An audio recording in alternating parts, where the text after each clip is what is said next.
I'm Abi Dymond. I'm a Sociology, Conflict and Justice alumnus from the SWDTP. I'm currently a lecturer in Criminology at the University of Exeter and an ESRC Future Research Award winner. In 2016, Taser was fired by police in England and Wales nearly 1,800 times, roughly 5 times a day. This data wasn't being systematically collected or published, and my research helped shape a new national reporting system for police in England and Wales. My research highlighted the need for a common use of force reporting system across all police forces. It also emphasised the need to record physical restraint, not just weapons, and to make the data available to the public. As a result, we now have detailed standardised data that can be scrutinised and used by the police themselves, by civil society and by oversight bodies. More data ultimately gives us a better understanding of how police force is used and will help contribute towards evidence-based policing, transparency and accountability. So I won the ESRC Outstanding Early Career Researcher Impact Prize in 2018 for my work on police use of force, particularly police use of force reporting in England and Wales and the new system that's been introduced. When I found out I'd won the prize, I felt really excited and proud,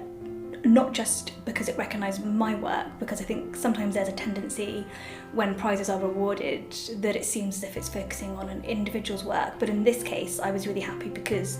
it showcased the collective work that not just myself but a whole range of people and stakeholders had done on this award. For me it was really exciting to have the kind of recognition of the importance of use of force reporting and also of the benefits that can come from having such a national system in place. When I was doing my PhD, the SWDTP very kindly supported me to take a placement working with the National Police Chiefs Council to work directly on the issue of use of force reporting. So in fact, I was commissioned to write a report into existing practice amongst forces, so to survey what, if anything, forces were capturing about police use of force at the present, and then to, on the basis of that, use that evidence to come up with recommendations for what a national reporting system could look like going forward. I was fortunate that several of those recommendations were taken up in the use of force reporting review, which was then subsequently adopted by the Home Secretary, so thus directly shaping the use of force reporting system in place in England and Wales. And again, I think this was very important because it was something that I simply wouldn't have been able to do had I not had the funding from the SWDTP that allowed me to take the time to speak with forces and to survey forces and to analyse their responses. The SWDTC placement I conducted really helped me, I think both personally and professionally. Professionally, it was a really fantastic, I'd say almost unique opportunity to be involved in policy making, or at least to have some kind of contribution to policy making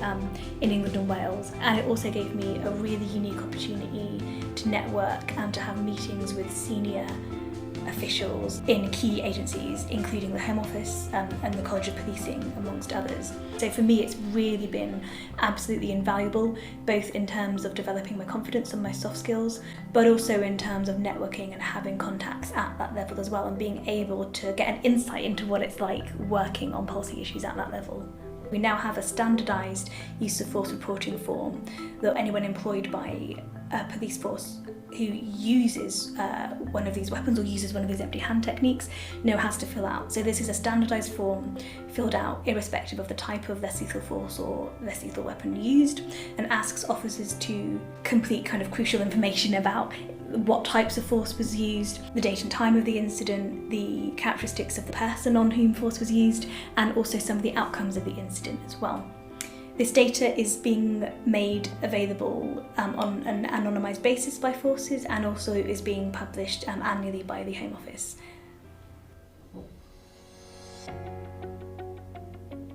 During my PhD, I was awarded student-led collaborative funding by the SWDTP,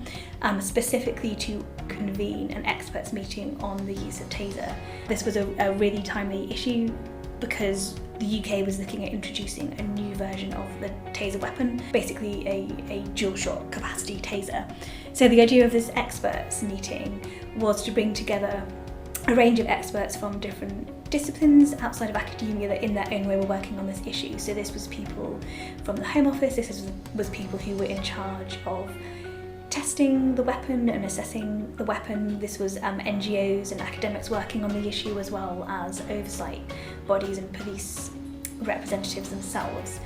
This meeting basically acted as a venue for these different audiences to get together and discuss the issue, and we had kind of quite an informal format. We did have a number of presenters, but presenters were to give very short 10-minute presentations, so there was kind of room for discussion and interaction, and the notes of the day were all typed up and made public as well, so that people who weren't present were also able to get a record of the discussions and what happened. One of the things that I found really helpful was to make contacts with people, so senior policymakers or decision makers, and it also in my case police officials and senior police officials right at the start of the research, even if it wasn't quite clear if there'd be any kind of specific opportunities for impact, because that then meant I did have that network and those contacts in place should the right opportunity come up for me. And I think that was one of the reasons why, when the use of force reporting review was announced, my name was one of the names that they thought of, and I ended up with a place on the programme board that was actually directly inputting into the review. For me, the highlight of my time at the SWDTP was really being given the fantastic opportunity to work on the use of force reporting review.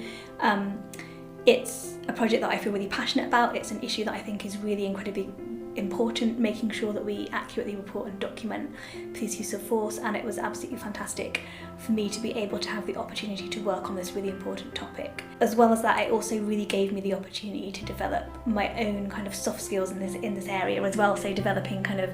skills liaising with senior officials. It helped build my confidence, so for me it was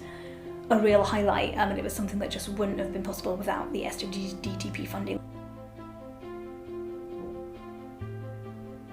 So my ESRC Future Research Leaders Award aims to cover a number of topics, but in particular it aims to take the data that for the first time is now being systematically collected and published in England and Wales around the use of force and the use of less lethal weapons by police officers. I'm also working on a project that's working with the UN Subcommittee for the Prevention of Torture and the UK NGO, the Amiga Research Foundation, that's looking at developing a resource and a practical guide to help detention monitors document the weapons and restraints in places of detention and recognise the international norms and laws and standards that apply to their use. And so one of the projects that I'm working on at the moment, and for me is really key, is working with the College of Policing and other stakeholders to start to analyse the first year's worth of data that's been gathered under the new use of force reporting system. There's no point going to all the trouble of gathering all this data if you're not then going to be able to usefully analyse it and to use that information to help improve policies and practices. So alongside police forces who are looking at analysing the data locally in oversight bodies, we're working on not so much looking at individual use of force within particular forces so as not to duplicate the work of those bodies, but looking more nationally, so gathering the data together at a national level and analysing that data to help tell us information about things like injuries to officers and injuries to members of the public following the use of less lethal weapons, whether there's any interventions that we can make to help further improve safety in these areas and to help get a better understanding of really the ways in which force is used. As I say, with the national use of force reporting system just having been introduced last year in 2017, this is really the first time that we've got the chance to gather this data in this way for England and Wales, and so I think it's going to be really exciting to analyse that data and to see what is coming out from that picture and to try and use that to have an impact on policy and to improve policies and practices.